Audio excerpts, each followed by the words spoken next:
Good morning, everyone. My name is Chris Megan, and I'm the chairman of the board for the American Sport Fishing Association. It is my pleasure to welcome you to the first ever, and hopefully last, virtual international convention of allied sport fishing trades, known to many of you as ICAST. The fact that you're watching me electronically means that for the first time in many, many years, we will not be gathering as an industry to celebrate this great sport that we all love. There's no replacing the handshakes, hugs, fist pumps, or high fives that go along with the week of ICAST, when we get to gather under one roof and celebrate what makes this the greatest industry in the world. And that's all of you.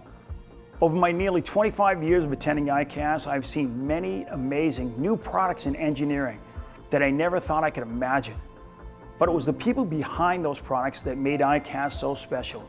The relationships we formed over the years became so much more than just business acquaintances. They became close friendships, where we shared our passion for the sport and our love for this industry and the outdoors. My favorite times in this industry by far are getting together with those very friends I've made in this association, and we've just fished. From the flats and reefs of the Florida Keys to the brooks and streams of Alaska, I've been blessed to fish all over this beautiful country while enjoying our greatest natural resources, the water and the land that water feeds. It is the great outdoors that we escape the pressures of life, where we put order back in the world and a spring back in our step. It is where we find beauty on the sunrise over the ocean or a last cast at dusk. It is where our country and the world have gotten solace from the pandemic caused by COVID-19. Never have so many turned off the evening news, put down the cell phone, and instead went for a walk, explored a new trail, or made their first cast. While much of our country was closed for business, the outdoors was always open. We went from a nation of spectators at major sporting events to willing participants in the outdoor lifestyle. In states that kept open our incredible waterways, they saw growth in fishing like never before. There have been very few positives to come from this pandemic called COVID-19. But getting out and fishing and reconnecting with the outdoors was certainly one of them.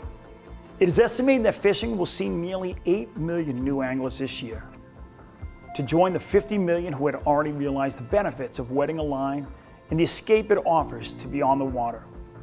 But without success, these new anglers will turn back to spectators, and that is where you all come in. We have to embrace these new anglers. We have to provide them with entry-level opportunities so that they can meet with success as we have for years. However, success for these new anglers isn't a 500-pound marlin or even a 5-pound trout, but it's simply the bend of a rod and a photo to go with it that says, "Look at me, I caught something." Our industry faces many challenges in addition to the pandemic, from access to clean water to government regulations that threaten our very way of life. We are constantly defending what so many have come to enjoy in fishing over these last 4 months while isolating at home. Today, those 8 million new anglers can become consumers, but even more importantly, they can become voices if we reach out to them and show them the way. With me on the program are Glenn Hughes, president of the association, along with our Secretary of the Interior, David Bernhardt. In addition, our keynote speaker is the very impressive United States representative from Florida, Brian Mast. You'll also hear an important update from Stephanie Vadalaro of the Recreational Boating and Fishing Foundation as they proactively approach this incredible opportunity of new and returning anglers. Before I turn this virtual podium over to Glenn Hughes, I'd just like to mention how important ASA Sport Fishing Pack is to our association today more than ever before. A strong pack opens doors on Capitol Hill, and those doors have been opened to us like never before. But as we all know, the political climate can change swiftly. And this association, through a strong sport fishing pack, will have to work harder than ever to hold the gains we have achieved while still looking to advance our goals and initiatives for this sport's future. By joining the pack through a nonprofit contribution, you're giving back to the sport that's been so great to us. And for those that have already donated, I thank you. In closing, I want to thank the board of directors from my heart You guys have been a huge help over the years, and as a new chair, I leaned on you folks for guidance as we work through issues like we've never faced before in this industry.